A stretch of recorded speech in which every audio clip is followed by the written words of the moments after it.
All right, installing the Super Flapper, pretty simple.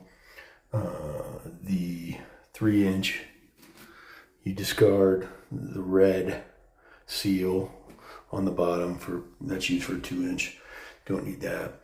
And then basically put the blue tabs on the blue arms on the fill tube, and then attach the chain to the handle with a 1/2 inch of slack. So that's what we got.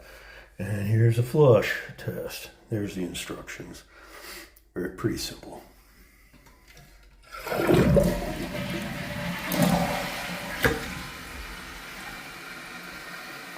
we go.